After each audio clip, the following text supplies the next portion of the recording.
आगे बढ़ते हैं अपने चौथे पैराग्राफ के ऊपर। हम लोग कक्षा 9 के लिए क्लास 9th के लिए जो बिहार बोर्ड की जो पुस्तक है पैनोरामा पार्ट 1 इंग्लिश की, उसका चौथे अध्याय में थे उसके। और चौथे अध्याय का नाम क्या है? What is the name of the fourth chapter? तो उस पाठ का नाम है too many people too few trees. लिखा है मोटी निशानी ने। तीसरे पैराग्राफ तक हो गया था पूरा। अब चौथे पर आते हैं। तो देखिए, ये रहा too many people too few trees, और ये रहा हमारा क्या, तो चौथा नंबर पैराग्राफ। ये स्टार्ट करते हैं। देखो, The American government, to take another example, estimates that some 60,000 Americans die each year from respiratory diseases, which are in turn caused by human-made pollution. पहले जो मुश्किल शब्द हैं उनको जान लेते हैं। एग्जाम्पल यानी उदाहरण, एस्टिमेट्स यानी अंदाज लगाना या अनुमान लगाना। रेस्पिरेटरी यानी श्वास संबंधित यानी सांस लेने वाला। डिजीज यानी बीमारी। तो रेस्पिरेटरी डिजीज का मतलब श्वास संबंधी बीमारी, ठीक है, जिसमें सांस लेने में समस्या हो गया, सांस फूल रहा है वो समस्या, लंग्स में कुछ हो गया, फेफड़ों में, which are in turn caused by. अभी तो जितने भी पहले मुश्किल शब्द हैं देखो हम लिख कर रखे हैं यहाँ पर, रेस्पिरेटरी और एस्टिमेट्स। जिसको लिखना होगा लिख लेगा। ये चौथे पैराग्राफ का पूरा वर्ड मीनिंग है। दिखा देते हैं पहले पूरा हम। ये देखो, यहाँ से यहाँ तक है चौथे पैराग्राफ का। हम बता चुके हैं पहले ही कि हर पैराग्राफ का हम लिख कर रखे हैं। ये पैराग्राफ का मुश्किल शब्द वहाँ पर है।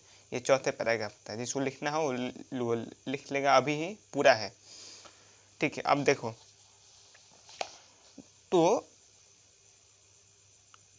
एक अन्य उदाहरण के लिए, अनदर एग्जाम्पल, दूसरा उदाहरण अगर हम लेते हैं तो अमेरिकी सरकार के अनुसार, एस्टिमेट्स यानी अमेरिकी सरकार ये अंदाज़ा लगाती है कि करीब 60,000 अमेरिकी लोग हर साल श्वास संबंधित बीमारियां किसके द्वारा उत्पन्न किया जाता है, जिसका कारण है ह्यूमन मेड पॉल्यूशन, यानी मानव निर्मित प्रदूषण, यानी हम लोगों के द्वारा जो बनाया गया प्रदूषण है, जो कि फैक्ट्री में और भी अन्य जगहों पे, अपने घरों में इतना जो हमने प्रदूषण फैलाया है, उसकी वजह से रोड पर जो बस ट्रक चल रहा है उससे जो प्रदूषण, तो जो मानव निर्मित प्रदूषण है उसके अनुसार करीब 60,000 अमेरिकी लोग हर साल श्वास संबंधित बीमारियों से मारे जाते हैं, ठीक है। 14 Americans die each day of asthma aggravated by air pollution, 3 times the incidence of just 20 years ago. Asthma क्या होता है? तो अस्थमा एक रोग का नाम है। अस्थमा को हिंदी में दमा बोलते हैं, जिसमें सांस फूलने लगता है। एग्रेवेटरी यानी बढ़ जाना, उत्तेजित हो जाना। उत्तेजित होना असली शाब्दिक अर्थ है, लेकिन यहाँ पर हुआ कि बढ़ जाना, या बढ़ा हुआ। एयर पॉल्यूशन, वायु प्रदूषण। इंसिडेंस, यहाँ पर क्या हुआ था? इंसिडेंट का मतलब होता है आपतित, यानी कोई चीज़ फोकस में आना या कोई चीज़ का आना। यहाँ पर हुआ एक घटना, यहाँ पर घटना हुआ, ये चीज़ हुई थी। तो 14 अमेरिकी लोग हर साल अस्थमा के वजह से मारे जाते हैं, जिसको कौन बढ़ाता है? जिसका कारण है ये एयर पॉल्यूशन, जिसका कारण है वायु प्रदूषण। उससे हर साल कितने लोग मारे जाते हैं? तो हर दिन, ईच डे, माफ़ करना, हर दिन 14 अमेरिकी लोग मारे जाते हैं अस्थमा के कारण, दमा रोग के कारण, जिसको वायु प्रदूषण बढ़ा दिया हुआ है। मतलब जिसका कारण है वायु प्रदूषण। 3 times the incidence of just 20 years. Incidence यानी यहाँ पर घटना हुआ, इंसिडेंट होता है वो। तो यही घटना आज से 20 साल पहले, यानी जिस दिन लेखक ने लेख लिखा है उस टाइम के आसपास, उससे 20 साल पहले यही चीज़ 3 गुना कम थी। यानी इस दिन 3 times हो गया है, ट्रिपल हो गया है, तिगुना हो गया है। तो जो संख्या है मरने वालों की वो इतनी बड़ी है कि 20 साल में जो चीज़ थी वो अब तिगुनी हो गई है, मरने वालों की जो संख्या है। नीडलेस टू से the situation in cities like Los Angeles, Kathmandu, Mexico, Shanghai is even worse. Needless यानी अनावश्यक, गैर जरूरी। तो बोलने की आवश्यकता नहीं है या बताने की ज़रूरत नहीं है। सिचुएशन यानी परिस्थिति। बड़े बड़े शहरों जैसे कि Los Angeles, Kathmandu, Mexico, Shanghai, यहाँ पर परिस्थिति और भी बुरी है। वर्स यानी और भी, वर्स बैड का दूसरा फॉर्म होता है, बुरी, और भी बुरी है।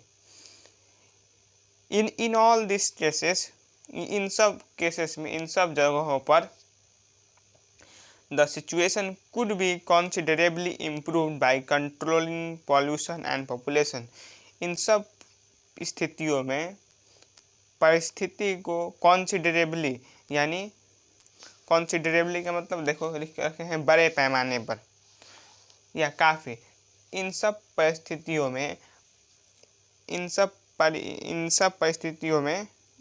स्थितियों में जगहों पर परिस्थिति को काफ़ी मात्रा में बेहतर किया जा सकता है। कैसे?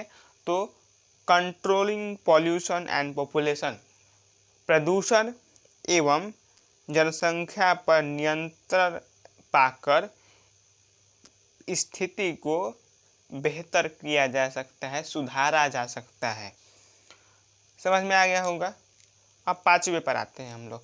Moreover the world as we have seen faces such frightening problems as desertification, depletion of non-renewable resources, example petrol, natural gas, helium, acid rain, loss of wild species, ozone layer depletion and the greenhouse effect। यहाँ पर एक ही बार बहुत सारे शब्द आ गए हैं, तो पहले जान लेते हैं। मोरओवर यानी इसलिए, इसके, मोरओवर यानी इसके अलावा, माफ़ करना, इसके अलावा। एज वी हैव सीन यानी जैसा कि हमने देखा है। फेस यानी फेसेस यानी सामना करना। फ्राइटनिंग यानी भयावह, डरावना भी या गंभीर, बहुत अधिक चिंताजनक। प्रॉब्लम समस्या। डेजर्टिफिकेशन यानी मरुस्थलीकरण, अभी बता देंगे और क्या होता है उसका मतलब डिटेल में थोड़ा। डिप्लीशन यानी कमी या ह्रास या खत्म हो जाना। नॉन रिन्यूएबल यानी अनवीकरणीय। रिसोर्सेस यानी संसाधन। पेट्रोल, नेचुरल गैस, ये तो सब प्राकृतिक गैस। हीलियम सब कोई समझता है, हीलियम भी एक गैस का नाम है। एसिड रेन यानी अम्ल वर्षा। लॉस ऑफ वाइल्ड स्पीसीज, तो जो जंगली जो प्रजाति है उनका क्षीण होना, उनका खत्म होना। ओजोन लेयर डिप्लीशन, तो ओजोन परत का ह्रास। And the green house effect, ये और ग्रीन हाउस प्रभाव सब बता देंगे, अभी एक एक बता देते हैं। पर इससे पहले जितने भी 5वें जो पैराग्राफ था है उसका शब्द हम लिख कर रखे हैं, वो पहले जान लो, वो पहले जान लीजिए। देखो ये रहा 5वां पैराग्राफ, यहाँ से स्टार्ट है मोरओवर से, और जो भी मुश्किल शब्द है यहाँ पर लिखा हुआ है, और यहाँ से यहाँ तक रहा की एलिमेंट्स तक। ठीक है, जिसको लिखना है वो लिख लेगा। तो पहले आते हैं हम लोग यहाँ पर।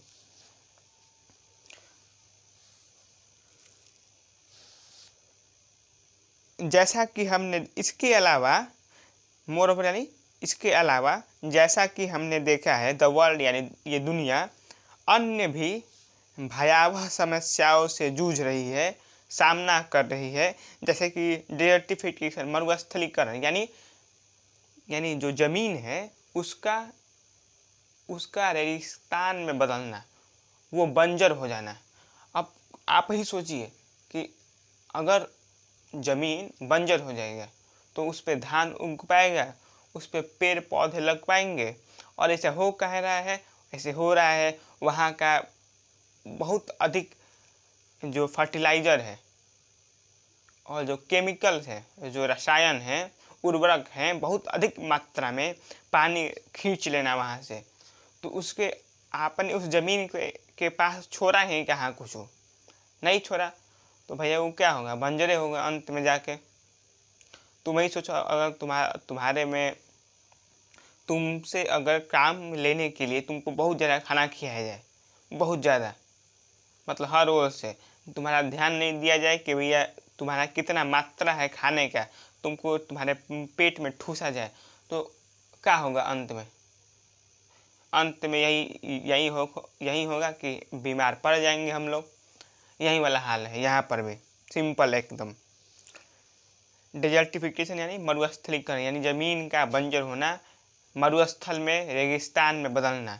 Depletion of non renewable resources, non renewable resources यानी अनवीकरणीय संसाधन जो कि फिर नए नहीं होंगे, फिर नवीन नहीं हो सकते।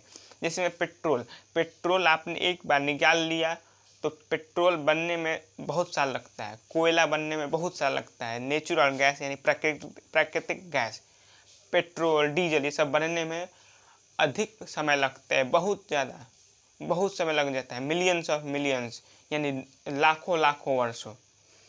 तो और जबकि सूर्य की ऊर्जा है, सौर ऊर्जा, वो क्या है, सौर ऊर्जा रिन्यूएबल है यानी नवीकरणीय है। तो उसको आप कितना भी लीजिए ये खत्म नहीं होने वाला है। पानी है वो भी है, हवा है वो भी नवीकरणीय है। तो जैसे जैसे ये नवीकरणीय संसाधन जो कम हो रहे हैं, उसके बाद एसिड रेन यानी अम्ल वर्षा, हवा में जो हानिकारक गैस है उनका मिल जाना और उनका पानी के रूप में आ जाना, ये हुआ। वाइल्ड स्पीसीज है, जो भी जंगली प्रजातियां है, दुनिया में इतना सारा प्रजाति है, इतना सारा अलग अलग वैरायटी का क्या है, एनिमल्स है, जीव जंतु है। नेशनल ज्योग्राफी अगर आप देखता होगा, आप लोग देखते होंगे तो जानबे करते होंगे इतना सुंदर सुंदर प्रजाति है सब। जैसे में हम लोग यानी मानव भी एक प्रजाति है, वैसे ही इतने पेड़ पौधे हैं वो सब भी खत्म हो रहे हैं हमारे वजह से। ओजोन लेयर डिप्लीशन, जो ओजोन परत है जो कि हमको सूर्य की यूवी किरणें हैं, अल्ट्रा वायलेट यानी पराबैंगनी जो किरणें हैं उनसे बचाती है, तो उसमें छेद हो चुका था 1984 में, उसमें कमी आ रही है। ओजोन क्या होता है, O3 यानी ऑक्सीजन का 3 एटम, वो हम थोड़ा ज़्यादा केमिस्ट्री में चले गए। फिर से green house effect, green house प्रभाव क्या होता है, तो सिंपल है, देखो पृथ्वी है, पृथ्वी के पास अपना वायुमंडल है, वायुमंडल होता क्या है ना, तो जब सूर्य की जब किरणें आती है तो वायुमंडल है, तो वायुमंडल क्या काम करता है कि वो सूर्य की किरणों को रोक लेता है, किरणों को नहीं यानी उसके गर्मी को सोख लेता है, और यही गर्मी जो है रात में हम लोग को मिलता है। ऐसा नहीं होगा ना तो रात में और दिन के तापमान में बहुत अंतर पड़ जाएगा, जैसे कि अन्य ग्रह पर होता है, मंगल पर, चंद्रमा पर दिन में बहुत ज़्यादा गर्मी, बहुत गर्मी, और रात में बहुत ठंडा। तो वैसा कौन बचाता है, तो वायुमंडल बचाता है। लेकिन हो क्या रहा है अब, जैसे जैसे वायुमंडल में कार्बन डाइऑक्साइड यानी CO2 की मात्रा बढ़ती है, होगा ये कि वो जो गर्मी है वो अधिक सोखने लगेगा। इससे क्या होगा, इससे होगा ये कि जो तापमान है पृथ्वी का वो बढ़ेगा। जितना पहले रोकता था अब उससे अधिक रोक रहा है। क्यों? कार्बन डाइऑक्साइड है। अब इससे तापमान बढ़ेगा तो जो पर्वत है, जो ग्लेशियर्स है यानी पर्वत जो भी है, पहाड़ वहाड़, वो पिघलना शुरू करेगा। बर्फ जितना भी है वो पिघलना शुरू करेगा। उससे क्या होगा? उससे बाढ़ आ जाएगा समुद्र में। इस बार आप देखे होंगे इस साल तो इसके वजह से क्या हो रहा है? तो इसके वजह से हो ये रहा है कि मौसम बदल रहा है। ठंडा में बरसात हो जा रहा है, गर्मी में बरसात हो जा रहा है, बरसात के दिन में बहुत घाम है यानी धूप। ये किस लिए हो रहा है? ये इसी के वजह से हो रहा है। इतना समझ में आ गया होगा। तो जैसे तुम अभी दुनिया जो है अन्य समस्याओं से भी जूझ रही है, जैसे में ये सारी समस्याएं हुई। A United Nations 1993 document puts it this way। Document यानी एक नोट समझ लो, एक दस्तावेज। तो संयुक्त राष्ट्र यानी यूनाइटेड नेशन का एक 1993 का एक दस्तावेज इसको इस तरह बताता है, इसी चीज़ को इस तरह बताता है। Population size and rates of growth are key elements in environmental change. Population size यानी जनसंख्या का आकार और उसकी वृद्धि की दर, ये दोनों पर्यावरणीय बदलाव में दोनों महत्वपूर्ण तत्व हैं। समझ में आ रहा है? मतलब कि जनसंख्या का साइज क्या है, जनसंख्या का कितना बड़ा आकार है और किस रफ्तार से जनसंख्या बढ़ रही है या घट रही है, ये दोनों चीज़ें पर्यावरण कैसे बदल रहा है, हमारे आसपास की दुनिया कैसे बदल रही है, उसमें ये दोनों चीज़ अहम भूमिका निभाता है। कौन? पॉपुलेशन साइज, जनसंख्या का आकार और उसका वृद्धि का दर। At any level of development increase population increase energy use, resource consumption and environmental stress. विकास के किसी भी स्तर पर यानी at any level of development, increase population यानी बढ़ी हुई आबादी, इंक्रीज एनर्जी यूज तो बढ़ी हुई आबादी अधिक ऊर्जा क्या उपयोग करती है? भैया जीवन जीने के लिए सबसे जरूरी क्या है? भौतिक जीवन यानी शरीर को चलाने के लिए वो है भोजन। भोजन से एक्चुअली में यानी असली में क्या मिलता है? असली में ऊर्जा मिलता है। गाड़ी चलाना है तो क्या चाहिए? तो ईंधन चाहिए, पेट्रोल चाहिए। पेट्रोल से क्या मिल रहा है गाड़ी को? ऊर्जा। सूर्य से क्या मिल रहा है? ऊर्जा। तो हर चीज़ कहाँ है? सिर्फ ऊर्जा का खेल है कि नहीं है? ऊर्जा का खेल है। हम बोल रहे हैं तो मेरा क्या लग रहा है? मेरा एनर्जी लग रहा है, ऊर्जा लग रही है मेरा। आप भी सुन रहे हैं तो इसमें क्या लग रहा है? ऊर्जा। तो सब जगह ऊर्जा का खेल है। तो अधिक आबादी होगी तो सिंपल बात, साधारण बात, अधिक ऊर्जा की आवश्यकता होगी। उससे क्या होगा? जितना ऊर्जा की आवश्यकता उतना ही रिसोर्स कंजम्पशन बढ़ेगा, यानी संसाधनों जो है, जितने भी संसाधन हैं उनका अधिक खर्च होगा। सिंपल बात, खर्च नहीं मतलब उतना अधिक उनका दोहन होगा, उतना अधिक वो निकाले जाएंगे। जैसे सिंपल बात देखो, अगर किसी घर में 4 लोग हैं तो भैया भोजन की आवश्यकता कम पड़ेगी। अगर वहीं 6 लोग हैं तो अधिक पड़ेगी। क्यों? सबको जिंदा रहना है यार, भोजन चाहिए। सिंपल। एंड इन्वायरमेंटल स्ट्रेस, उससे पर्यावरण के ऊपर दबाव होगा, पर्यावरण के ऊपर तनाव होगा। अब क्या होगा? अब होगा ये कि अब 4 लोगों के बदले 2 लोगों का भोजन बढ़ गया कि नहीं? एक्स्ट्रा बढ़ गया एक्स्ट्रा। तो उस एक्स्ट्रा भोजन का दबाव किस पर आएगा? किसान पर आएगा। एक्स्ट्रा सिर्फ भोजन नहीं है, जो फालतू भोजन नहीं है, वो सिर्फ भोजन नहीं है, सब चीज़, कपड़ा भी, लत्ता भी, रहने का जगह चाहिए, बिजली चाहिए, अधिक पानी चाहिए, तो सर्फ साबुन सब कुछ चाहिए। तो संसाधन खपत बढ़ा कि नहीं? So more people the world has, the more severe this problems are likely to become. Severe यानी गंभीर, इन्वायरमेंटल स्ट्रेस यानी पर्यावरणीय तनाव, रिसोर्स कंजम्पशन यानी रिसोर्स जो भी संसाधन है उनका दोहन। तो जितने अधिक लोग होंगे उतनी ही ये जो समस्याएं हैं और अधिक हो जाएंगी और अधिक गंभीर हो जाएंगी। समझ में आ रहा है? आशा करते हैं आ रहा होगा। अब आते हैं बी, यानी जितना अधिक आबादी होगा उतना अधिक चिंताजनक होगा ये समस्या, उतना गंभीर होते जाएगा। अब आते हैं B.1.1 पर। इसमें ट्रू और फॉल्स लिखना है, हम कर लिखे हैं लेकिन समझा देंगे। पहला है throughout most of human existence the number of birth was slightly higher than the number of death.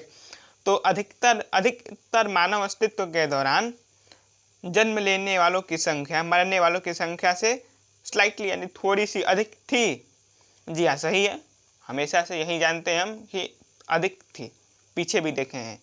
More people will need even less food than they need now.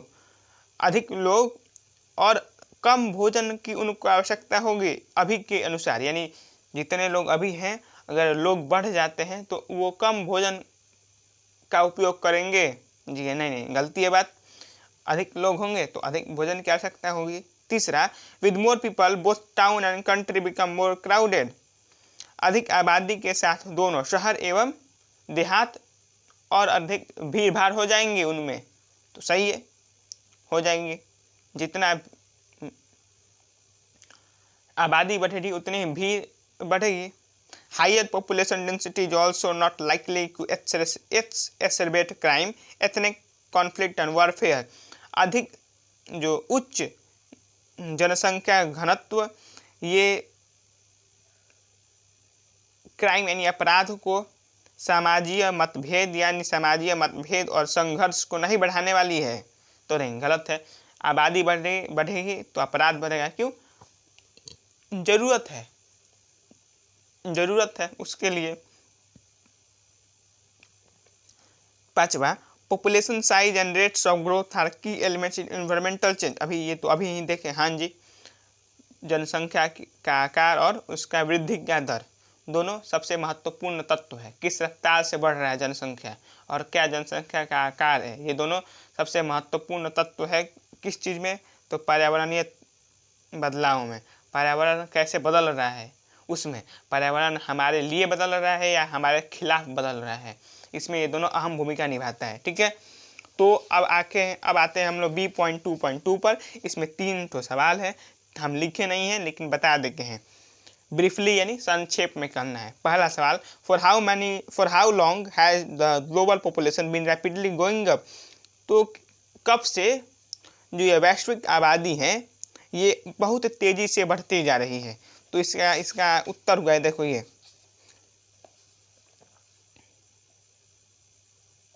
A few hundred years ago, however, the situation began to change, especially in the industrialized world. तो इसका उत्तर क्या होगा? A few hundred years ago, ठीक है, A few hundred years ago, the global population has been rapidly going up. या has been rapidly going up. What happens when the population goes up? क्या होता है जब जनसंख्या बढ़ता है? तो बताने की जरूरत नहीं है लेकिन बताना पड़ेगा। देखो यहाँ पे है, यहाँ से मोर पीपल, यहाँ से मोर people will need even more food than they need now, and therefore the process of deforestation will continue so that eventually wild trees will vanish. As the population goes up, so does pollution of rivers, lakes, air, drinking water and soil. तो यहाँ से ला के यहाँ तक और भी अधिक लिखना हुआ है तो ये भी लिख सकते हैं कि जैसे जैसे अधिक लोग होंगे देहात और शहर भी अधिक भीड़ भाड़ हो जाएगी उनमें। क्वालिटी ऑफ लाइफ यानी जीवन की गुणवत्ता, जो जहाँ पर रहते हैं वहाँ पर उसका वैल्यू, ये सब खत्म होते जाएंगे धीरे धीरे। ठीक है, इतना समझ में आ गया होगा। उसके बाद for how many Americans die each day of asthma. हर दिन कितने अमेरिकी लोग अस्थमा से मारे जाते हैं? तो सब जानते बताए हैं अभी, 14 लोग मारे जाते हैं, यही तो था। 14 अमेरिकन्स डाई ईच डे, 14 अमेरिकी लोग अस्थमा के वजह से, दिमाग की वजह से मारे जाते हैं। ठीक है, तो ये रहा हमारा दूसरा भाग। अब तीसरे भाग में हम लोग आएंगे। तो तीसरे भाग में हम लोग क्या करने वाले हैं जी? तो छठे और सातवें और 8वां 9वां 10वां इस पूरे को कंप्लीट कर देंगे यहाँ तक, इसके अगले वाले भाग में। हमको पता है वीडियो लंबा है, लेकिन हमने कोशिश किया है कि आपको हर चीज़ अच्छे से समझ में आ जाए। एक एक शब्द का सही से क्या यहाँ पर मतलब है वो बताने का प्रयास किए हैं हम। इतना ही है, अभी के लिए रखते हैं। हमेशा बोलते हैं जो रिवीजन, पुनरावृत्ति करते रहिए और जय हिंद, देश सबसे ऊपर।